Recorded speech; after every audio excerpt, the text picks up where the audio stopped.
It is a time of tigers. But not all who walk this land are giants. For a young Diplodocus, vulnerability is a constant companion, a shadow that stalks its every step. Hold down when the April's credible in this world fixes its gaze upon you. How do you survive your first true test? But this moment of terror has not yet arrived.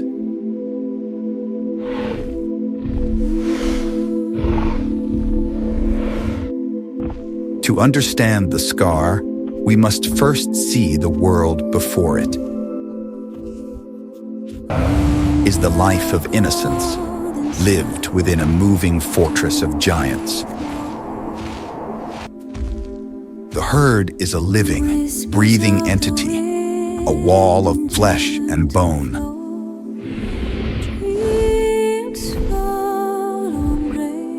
Our juvenile Diplodocus exists deep within this protective sphere. Its world is defined by the rhythmic thunder of adult footsteps and the scent of crushed conifers. Sheltered from the periphery, it moves with a confidence it has not yet earned. It is the ignorance of the protected. Here, surrounded by legs like ancient trees, it is utterly invisible to the dangers outside. The adults are walking mountains, their sheer scale a guarantee of safety. Or so it seems. But this protective bubble cannot last forever. The herd is migrating, driven by ancient instincts toward a geographic challenge. A place where the security of the herd will be tested.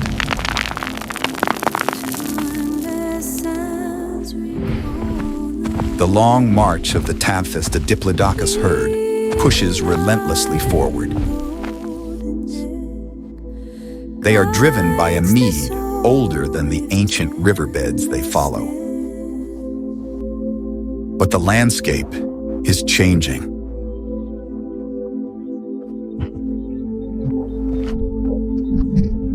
The open plains begin to narrow, funneling the giants. They are approaching a geographic filter, a test etched into the earth. A bottleneck. This is the Gauntlet.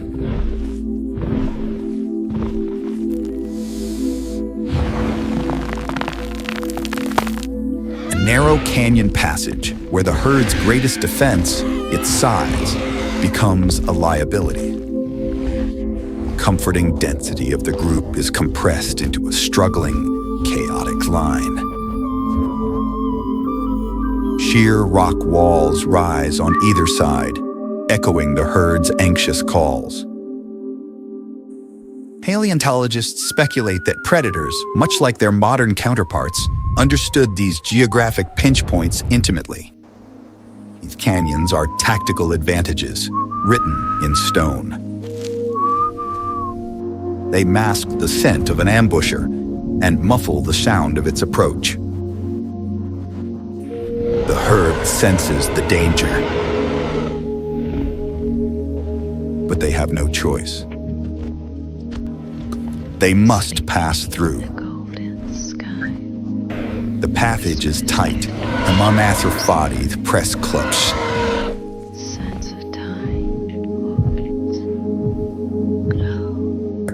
For the juvenile, the familiar forest of legs have become a dangerous, crushing maze. Then it begins to ripple. A large bull, squeezed by the rot, shifts its immense weight. The movement creates a separate, concern through the younger members of the herd. Our juvenile is knocked from its position, pushed aside the wall of panicked flesh.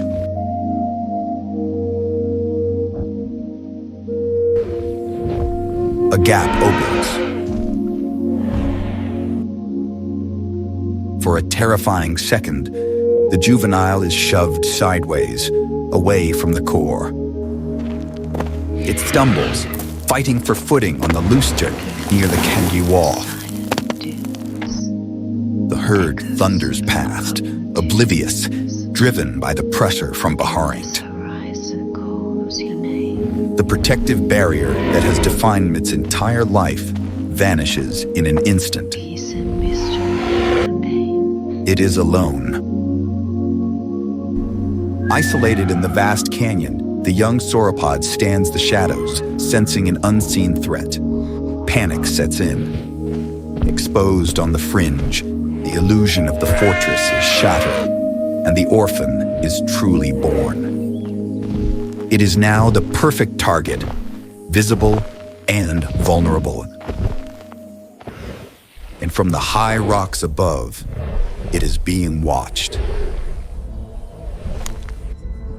High on the canyon ridge, a silhouette detaches itself from the ancient rock.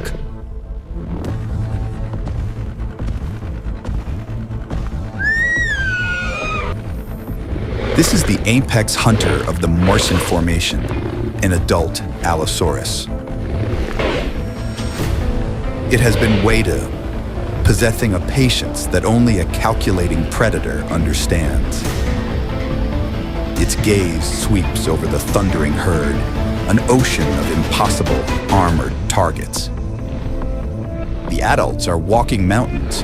The stegosaurs are armed fortresses. But the hunter is a specialist.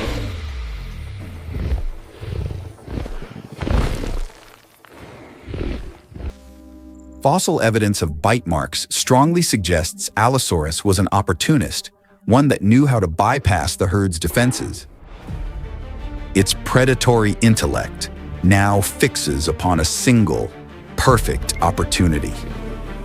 A juvenile, scrambling, exposed, and tragically separated from its protection. Hunter does not hesitate. The ambush is sprung. With frightening agility, it descends the rock there, gulping on the canyon floor. It moves with a terrifying, focused silence, ignoring the giants. Its eyes are locked only on the juvenile. The moment of innocence is over, and post-true trial has begun. Allosaurus closes the gap in 3 massive strides. There is no time to be held up.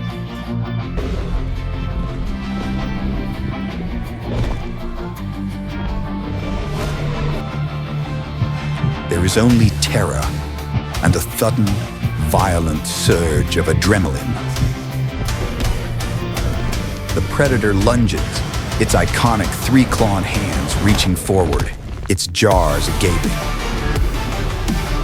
The juvenile, trapped against the rock wall, bellows in fear.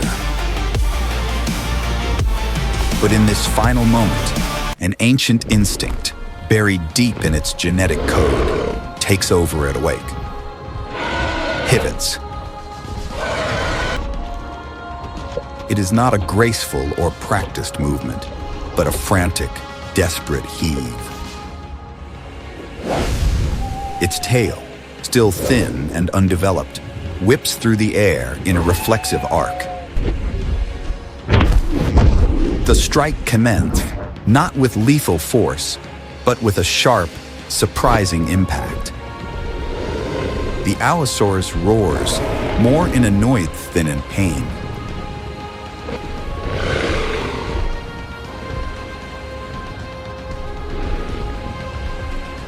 The hunter recoils, momentarily stunned with the audacity of this defense. The attack is broken, not by strength, but by a desperate will to live. A second of hesitation is all the juvenile needs. The gauntlet is broken. It scrambles forward, adrenaline overriding the Cyrenaic funk. The Allosaurus watches, recognizing its lost opportunity as the juvenile vanishes back to the chaotic herd.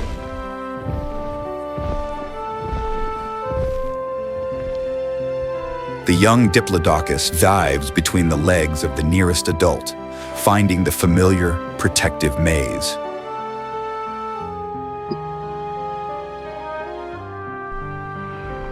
In the harsh reality But it is of the not the Morrison same Formation, creature that entered this every canyon. day, The terror fades, replaced by the throbbing, sharp reality of the encounter. On its side, a deep gash, carved by the hunter's claw, bleeds freely.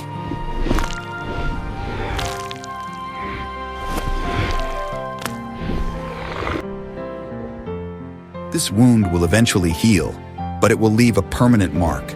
A physical record of the gay innocence was violently shattered. The sheltered, invisible world of its youth has been ripped away. In its place is the harsh, unblinking wisdom of the hunted.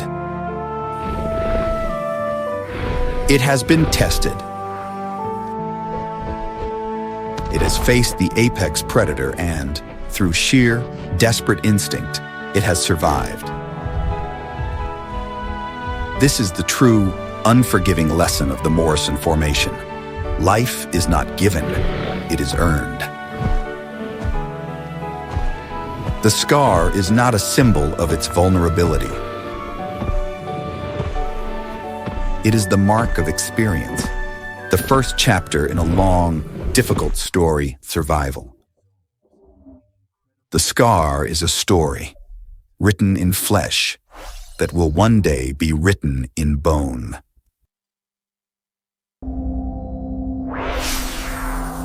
It is a testament to a life that was almost taken, and a future that was narrowly won. This is not mere speculation. The evidence of purgation is clearly visible on these late Jurassic specimens from the Morrison Formation. The story is real. Fossil evidence from the Morrison Formation, studied by paleontologists, shows us these exact moments, frozen in time. We find healed fractures on sauropod ribs and deep gouges in vertebrae. We see the distinct, telltale bite marks of predators like Allosaurus etched into their prey. These pathologies are ancient scones, revealing brutal encounters. Jati puli kubasa mani sari da fisato kukihe. Iknim densen nikrin darakihe. Yikni atlana sani. They confirm a world of constant struggle, a place where survival was a daily, violent victory. The bones themselves tell us, the gauntlet was real. These fossilized vertebrae and ribs display clear signs of pathology, offering insights into ancient injuries and diseases.